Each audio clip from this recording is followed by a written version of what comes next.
name of Allah, the Beneficent, the Merciful, to whom all praise is due, whom we forever thank for giving us the Honorable Elijah Muhammad as our leader, teacher, and guide. And I specifically, ladies and gentlemen, and brothers and sisters, open up like that because I am a representative of the Honorable Elijah Muhammad. And were it not for him, you and I wouldn't be here today.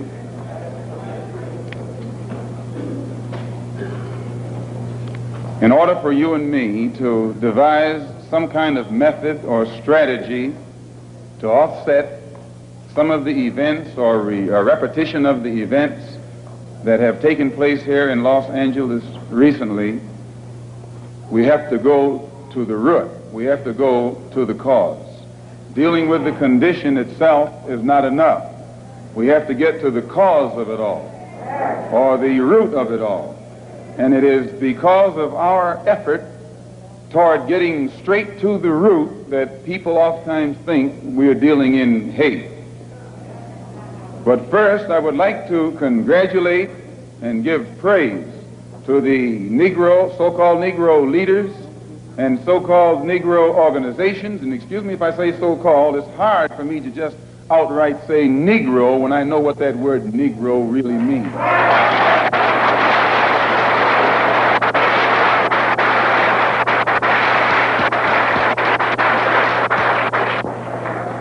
The person whom you have come to know as Ronald Stokes, we know him as Brother Ronald, one of the most religious persons who displayed the highest form of morals of any black person anywhere on this earth.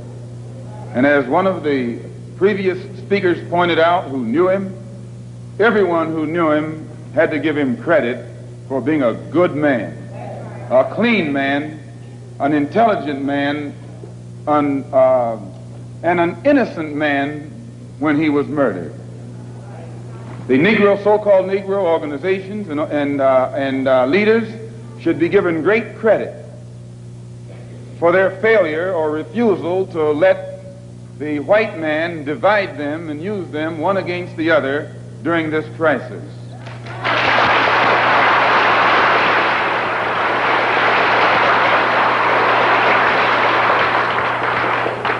As Reverend Wilfred Wilson pointed out, I think it was 8 years ago today that the Supreme Court handed down the desegregation decision.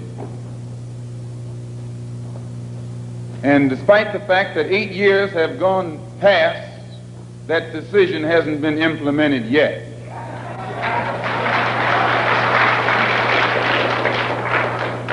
I don't have that much faith. I don't have that much confidence. I don't have that much patience. And I don't have that much ignorance to...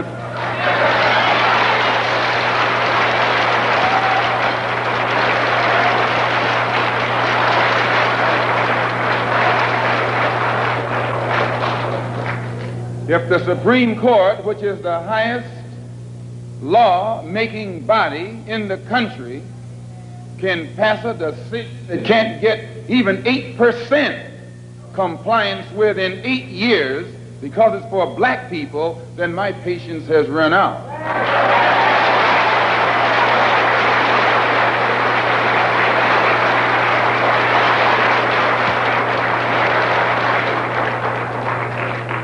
When black people who are being oppressed become impatient, they say that's emotional. Please, when black people who are being deprived of their citizenship, not only of their civil rights, but their human rights, become impatient, become fed up, don't want to wait any longer, then they say that's emotional.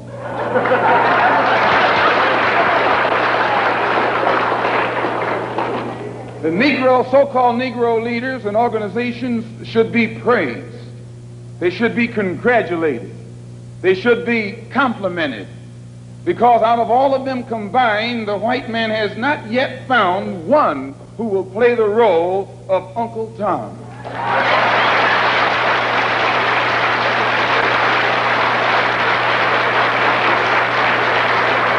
But yet he has found no Tom, no puppet, no parrot, who is still dumb enough in 1962 to represent the injustices that he's afflicting against our people. We don't care what your religion is. We don't care what organization you belong to. We don't care how far in school you went or didn't go. We don't care what kind of job you have. We have to give you credit for shocking the white man by not letting him divide you and use you one against the other.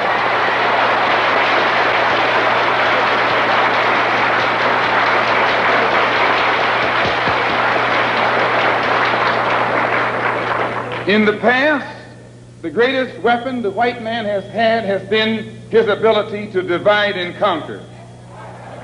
As Jackie Robinson pointed out beautifully on the television last night, 4/5 of the world isn't white.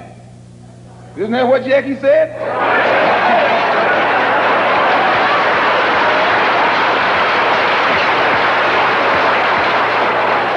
And if 4/5 of the world is dark, how is it possible for 1/5 to rule, oppress, exploit, dominate, and brutalize the 4/5 who are in the majority? How do they do it? Divide and conquer. If I take my hand and slap you, you don't even feel it. It might sting you because these digits are separated. But all I have to do to put you back in your place is bring those digits together.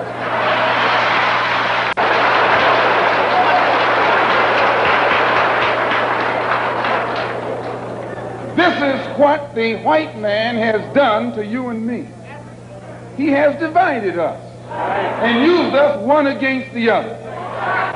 But today, thanks to Allah, you can say thanks to God or thanks to Jesus or thanks to Jehovah, whatever you want.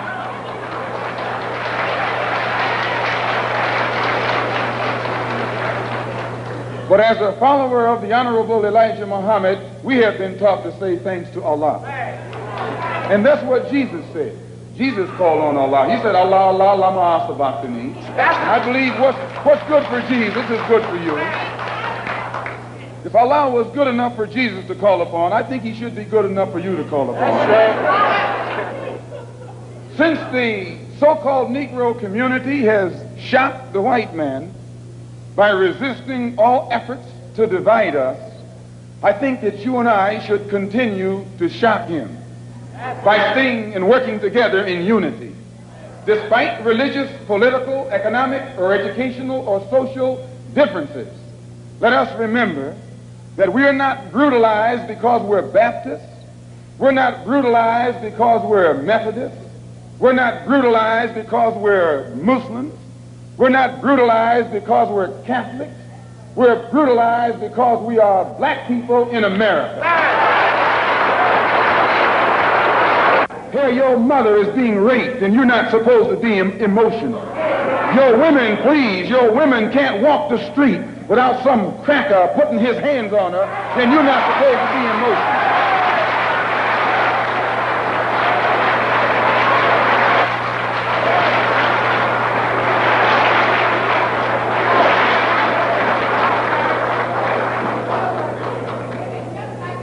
If you say that you're fed up, if you teach the Negro, people don't even know their own name.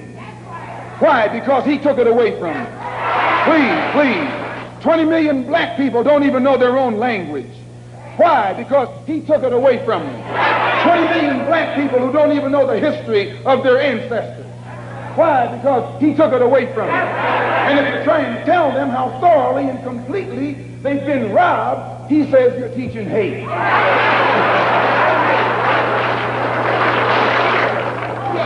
That's something to think about.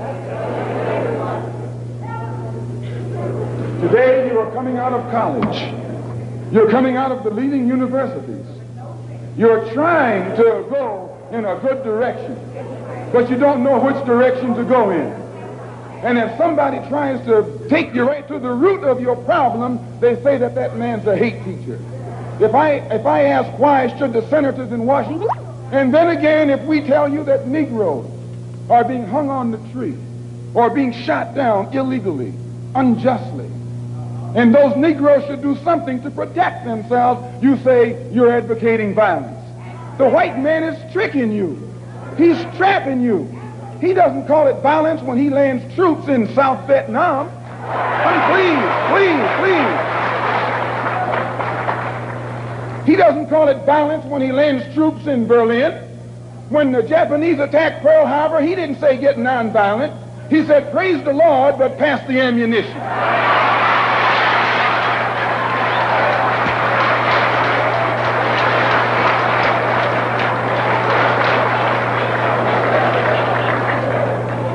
But when someone attacks you, when someone comes at you with a club, when someone comes at you with a rope, when someone comes at you with a gun, despite the fact that you've done nothing, he tells you, suffer peacefully. Pray for those who use you despitefully. Be long-suffering. And how long can you suffer after suffering for 400 years? So I just want to clear up that little point right there, because he says that we play on your emotions. And when you turn on your television tonight, or your radio, or read the newspaper, they're going to tell you in that paper that I was playing on your emotions. Imagine you, a second-class citizen. That's not getting emotional, it's getting intelligent.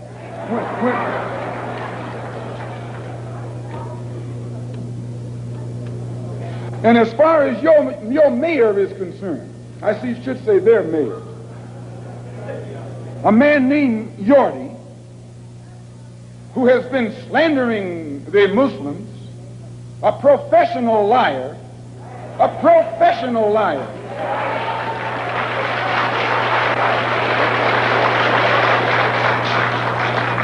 who has mastered the art of using half-truths.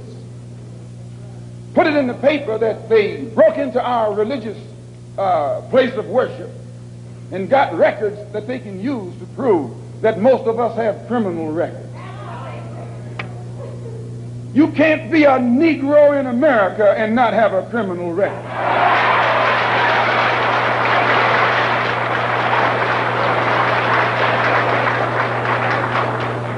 Martin Luther King has been to jail. Please. James Farmer has been to jail. Why, you can't name a black man in this country who is sick and tired of the hell that he's catching who hasn't been to jail. Charged him with being seditious. They put Moses in jail. They put Daniel in jail. Why, you haven't got a man of God in the Bible that wasn't put to jail when they started speaking out against exploitation and oppression.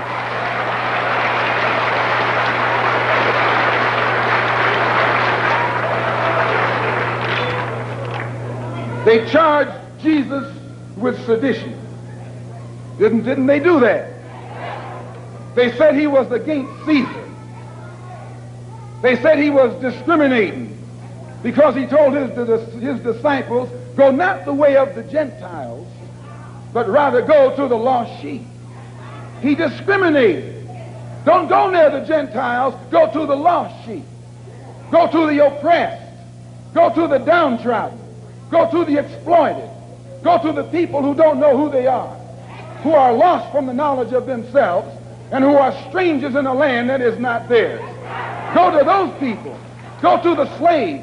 Go to the second-class citizens.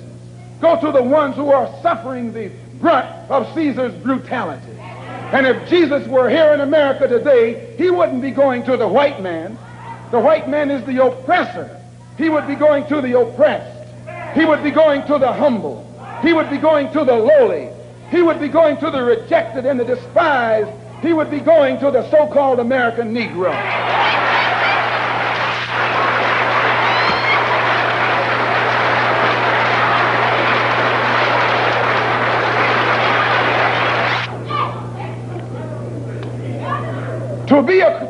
To have once been a criminal is no disgrace. To remain a criminal is the disgrace. I formerly was a criminal.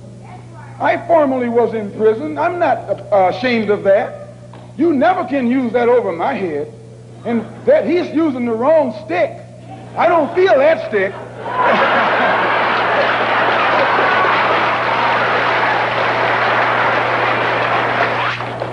to prison because I believed in men like Sam Yorty. I went to prison because I trusted men like Sam Yorty. I went to prison following the philosophy of men like Sam Yorty. But since I've been following the Honorable Elijah Muhammad, I have been reformed, and that's more, please. That's more than Sam Yorty and Chief Parker and all these other white politicians have been able to do with the inmates in the prisons of this state. They should give Mr. Muhammad credit. They should give Mr. Muhammad credit for reforming and rehabilitating men whom they have failed to reform and rehabilitate.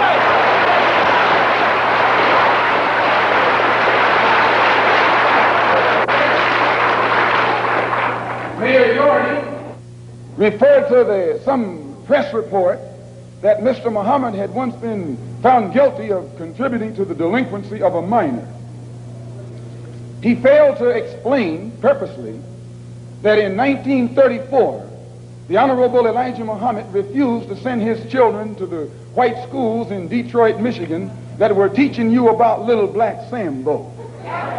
That's the minor that he contributed to the delinquency of. You see, this vicious, fork-tongued white man has been able to take lies and make you turn against those who want to help you and make others turn against you.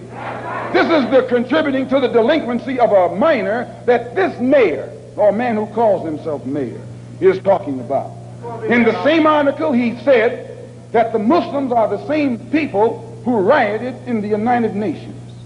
Someone should pull his coat and let him know that at the present moment, there are $6 million worth of suits leveled against two of New York's leading newspapers for making the mistake of charging the Muslims as being involved in those United Nations riots. We were not involved. And if this fork-tongued man who calls himself your mayor had taken the time to find that out, he wouldn't be walking into the trap that he's letting his ignorance lead him into.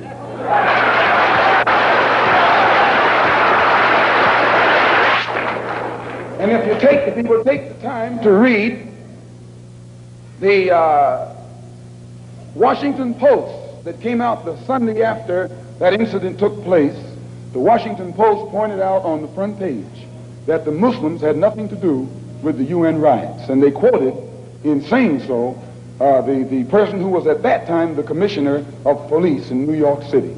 See, it's lies that the white man has spread about the Muslims to try and make you afraid of the Muslims, or to try and make you think that the Muslims were a criminal element, an uncouth element, and things that you would not like to be associated with. Also, they say that I'm just clearing these things up, and then we're going to get into what happened. They also say that the Honorable Elijah Muhammad was a draft dodger. No, he wasn't. He just refused to go to the army because he was a man of peace. He was a minister of a religion of peace. He was teaching peace. So he outright refused to go to the army. That's not draft dodging. That's intelligence. Appear before the grand jury, because the coroner's jury is stacked against Negroes.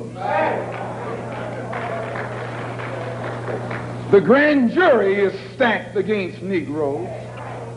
The press, the radio, the television, and the newspapers are stacked against Negroes. But please, the Los Angeles Police Department is stacked against Negroes. He is stacked against all Negroes, all except those whom he has appointed to high positions. The controlled press, the white press, inflames the white public against Negroes. The police are able to use it to paint the Negro community as a criminal element. The police are able to use the press to make the white public think that 90% or 99% of the Negroes in the Negro community are criminals. And once the white public is convinced that most of the Negro community is a criminal element, then this automatically paves the way for the police to move into the Negro community, exercising Gestapo tactics, stopping any black man who is on the sidewalk, whether he is guilty or whether he is innocent, whether he is well-dressed or whether he is poorly dressed, whether he is educated or whether he is dumb, whether he's a Christian or whether he's a Muslim. As long as he is black and a member of the Negro community, the white public thinks that the white policeman is justified in going in there and trampling on that man's civil rights and on that man's human rights.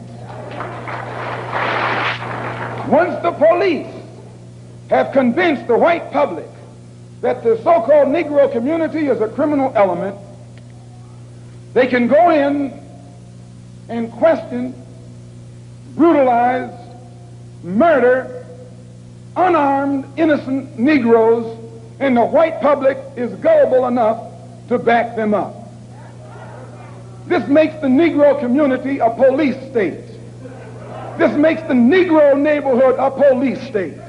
It's the most heavily patrolled. It has more police in it than any other neighborhood, yet it has more crime in it than any other neighborhood. How can you have more cops and more crime? Why? It shows you that the cops must be in cahoots with the criminal.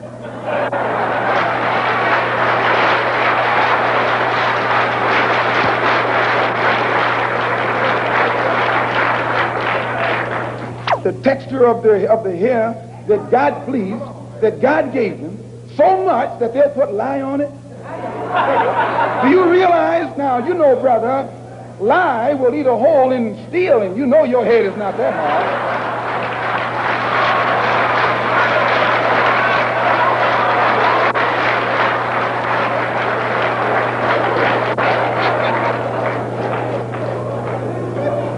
Who taught you, please, who taught you to hate the texture of your hair? Who taught you to hate the color of your skin to such extent that you bleach to get like the white man? Who taught you to hate the shape of your nose and the shape of your lips? Who taught you to hate yourself from the top of your head to the soles of your feet? Who taught you to hate your own kind? Who taught you to hate the race that you belong to? So much so that you don't want to be around each other. No, before you come asking Mr. Muhammad, does he teach hate, you should ask yourself who taught you to hate being what God gave you.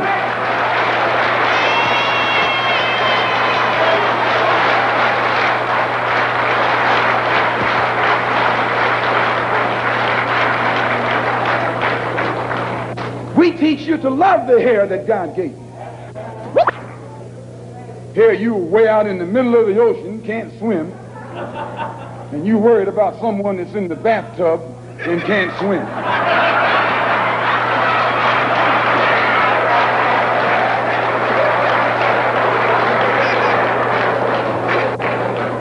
We don't steal, we don't gamble, we don't lie, and we don't cheat.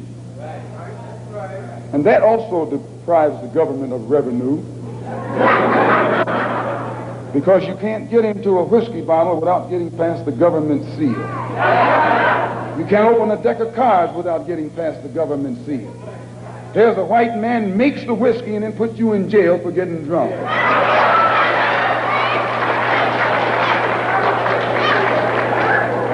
He sells you the cards and the dice and puts you in jail when he catches you using them. So he's against us because we fix it where he can't catch you anymore. We take the dice out of your hands and the cards out of your hands and the whiskey out of your head. The most disrespected person in America is the black woman. The most unprotected person in America is the black woman. The most neglected person in America is the black woman. And as Muslims, the Honorable Elijah Muhammad teaches us to respect our women and to protect our women. And the only time a Muslim really gets real violent is when someone goes to molest his woman. We will kill you for our woman. I'm making it plain, yes. We will kill you for our woman. We believe that if the white man will do whatever is necessary to see that his woman gets respect and protection, then you and I will never be recognized as men until we stand up like men and place the same penalty over the head of anyone who puts his filthy hands out to put in the direction of our women.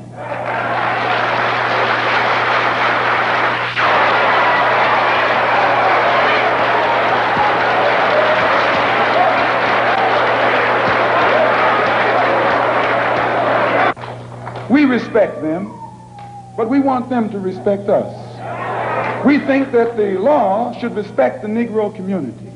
The law should protect the Negro community. The law should approach the Negro community with intelligence if it expects the Negro community to react intelligently. So the Honorable Elijah Muhammad teaches us to always avoid anything that smacks of disrespect for the law. And if the police department tells the truth, they will have to admit that they have never had any experiences with Muslims that have ever been anything other than honorable unless they themselves come at us in a dishonorable way. It has no case against the Muslims. It has no case against these brothers whom they shot down. And because it has no case, it's trying to create a case. It's trying to manufacture a case.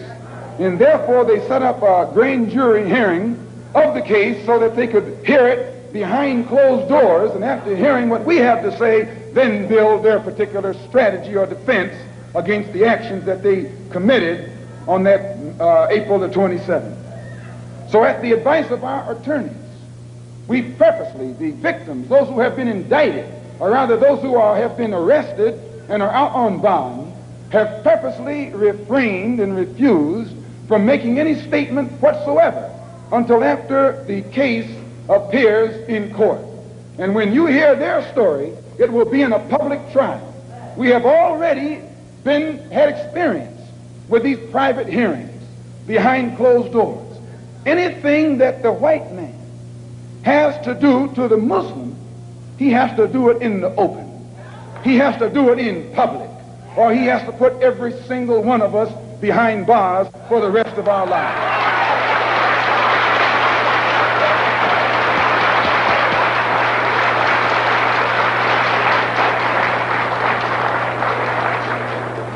When Mayor Yorty called for a government investigation of a religious group that has the highest moral standard of any group in the Negro community, Mayor Yorty was giving you an example of what Hitler did in Nazi Germany when he began to go on the rampage.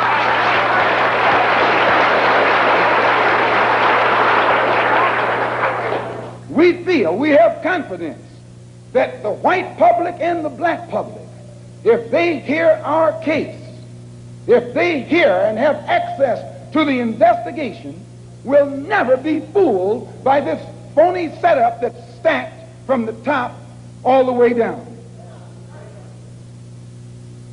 And if you doubt it, when you leave home tonight, when you go home tonight, look for the press. I'd like at this time to call forth these brothers who are who were arrested. The brothers who were arrested, come up here behind these chairs, please.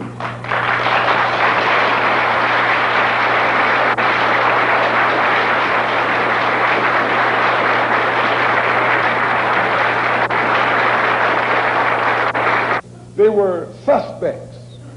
This wouldn't happen in a white neighborhood. White man can walk down the street with packages on his head, packages under his arm, and packages everywhere else, and won't anybody question his right to carry those packages. But a Negro is suspect because the press makes you suspect. Yes, the white press makes Negroes suspect. What do you got?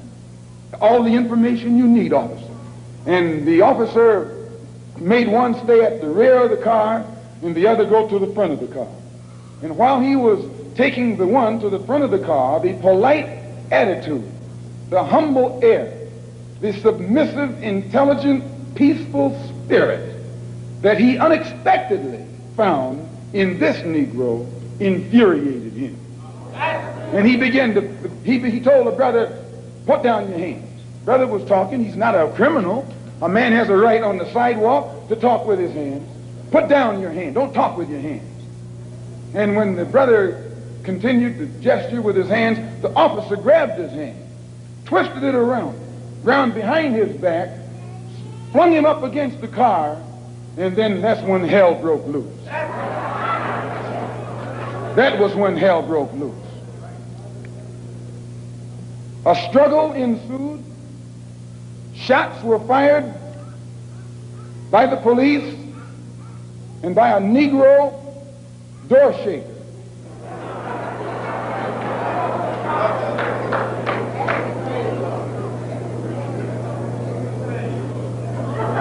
An alarm went out. When the alarm went out, instead of the police going to the place where the incident occurred, the police went 1 block away to the temple. When they arrived there, they got out of their cars with their guns smoking. You would have thought it was Wyatt, what his name?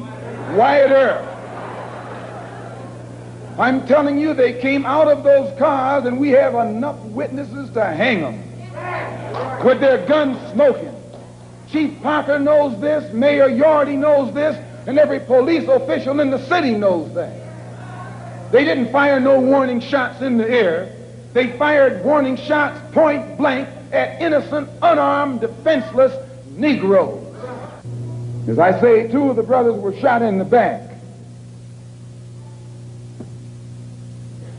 Another was shot in the shoulder. Another was shot, 2 of them were shot, excuse the expression, through the penis.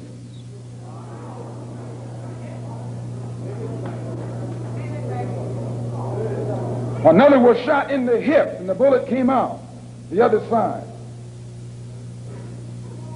Brother Arthur here was shot 1/4 of an inch from his heart. Let me tell you something, and I'll tell you why you say we hate white people. We don't hate anybody. We love our own people so much they think we hate the ones who are inflicting injustice against them.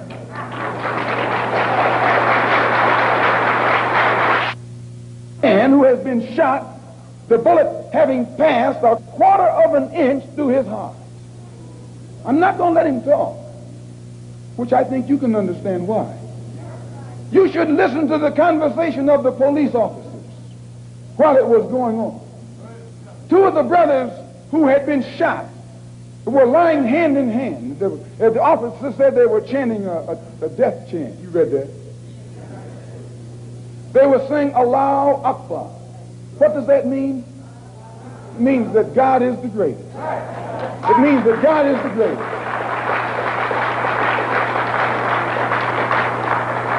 Understand, this that the white officer called a death chant was a prayer. They were praying when they were shot down. They were saying, Allahu Akbar. And it shook the officer up because they haven't heard black people talk any kind of talk but what they taught them.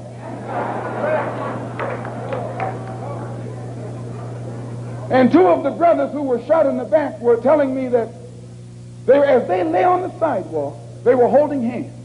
They held hands with each other, saying Allahu Akbar. And the blood was seeping out of them where the police bullets had torn into their insides. Still they said Allahu Akbar.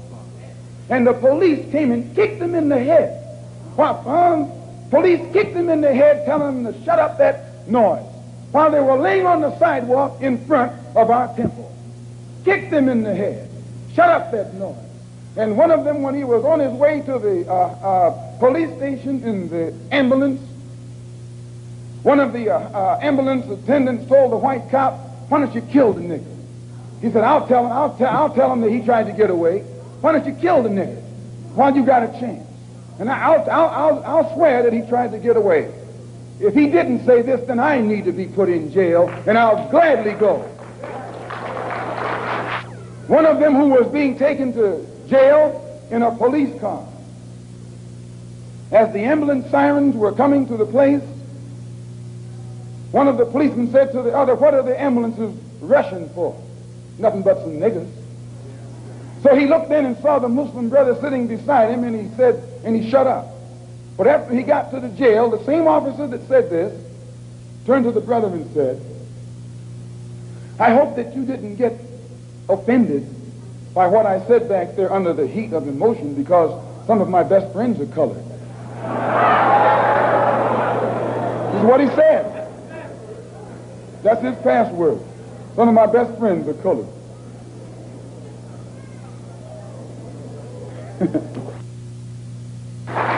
And I, for one, as a Muslim, believe that the white man is intelligent enough. If he were made to realize how black people really feel and how fed up we are without that old compromise and sweet talk, why, you're the one that make it hard for yourself. The white man believes you when you go to him with that old sweet talk, because you've been sweet talking him ever since he brought you here. Stop sweet talking him. Tell him how you feel. Tell him what kind of hell you've been catching, and let him know that if he's not ready to clean his house up, if he's not ready to clean his house up, he shouldn't have a house. It should catch on fire and burn down.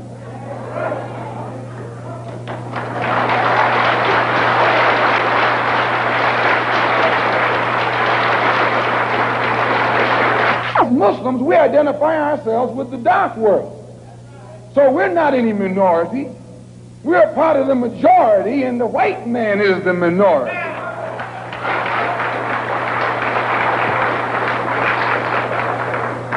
You have to know this to understand us. We don't think any odds are against us. We don't fight a battle like the odds are against us. Why, the whole dark world today is in unity. It's one. If you don't think so, look at the United Nations. When the dark world votes, they vote as one. They get the colonialists out of Africa and out of Asia, telling them to get out. They don't have any nuclear weapons, but they got a solid, united voice, and their unity alone is sufficient to drive the oppressor and exploiter of their people out of their own country.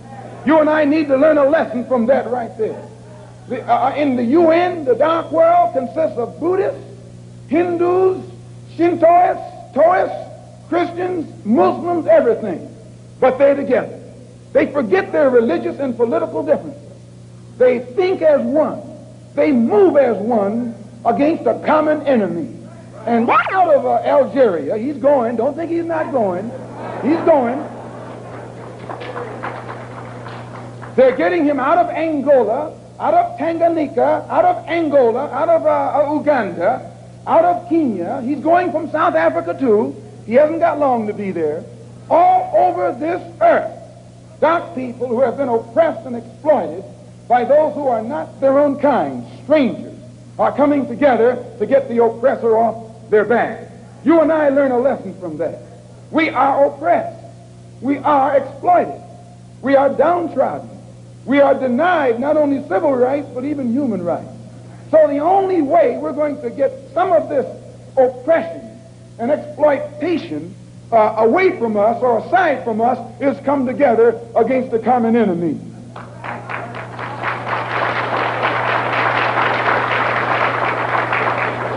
When they sat down at the Bandung conference, everyone there had this in common: a dark skin. Some of those who were sitting there were socialists, some were communists, some were capitalists, some were Christians, some were Buddhists. They were everything. But all of them was dark skin. And they looked at that dark skin and agreed that this is one thing they had in common. Forget that you're a Methodist. Forget that you're a Catholic. Forget that you're a Protestant. Forget that you're a Muslim. Remember that all of us are black and we're catching hell.